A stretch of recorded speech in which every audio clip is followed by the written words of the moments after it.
Hey guys, it's Rob, and Titans episode 6 was just released, so let's talk about it.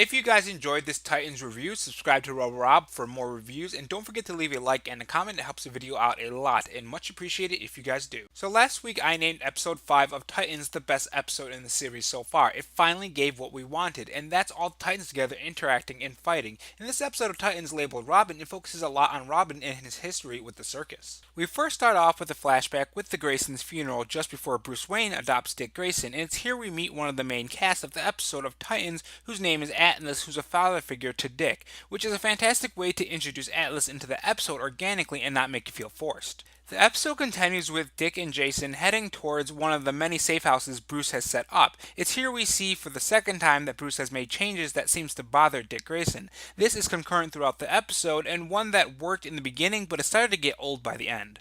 As they settle down in the safe house, Jason tells Dick why he's here, and that's because most of the people from his past at the circus has been murdered. Everyone but Alice has been killed by having their faces melted. This is the focus of the rest of the episode that kinda works. If I'm being honest, it got boring at times, and it wasn't really interesting until you saw some kind of action. When they finally get to the club, Dick meets Atlas after 15 years, and I loved this scene. This scene generally felt like two friends, or in this case family members, who haven't seen each other for years, only to be interrupted by Jason trying to get into a fight, and it's here we start seeing the character type of Jason. He's headstrong and violent. We eventually learn who the man who's kidnapping and killing all of the people from Dick Grayson's past, and it's not Maroni, who we see die in a flashback, which was indirectly caused by Dick Grayson. It's his son. Now, when Maroni was gone, his family had no protection and suffered the consequences from it, but he survived. When the two Robins finally confront the man and eventually defeat him, saving Atlas in the process, the two split up and Jason gets surrounded by cops, and it's in this scene we just see how violent he is. And this seems to be a precursor to the Red Hood that a lot of us know and are expecting to happen eventually in the Titans series. If this version of Jason Todd actually went in the Lazarus pit, he would definitely come out as a Red Hood from the comics and the animated movie. The only Easter egg I found was the Batmobile in one of the flashbacks. Now, this is a fantastic Easter egg because I really didn't think they'd put the Batmobile in this show.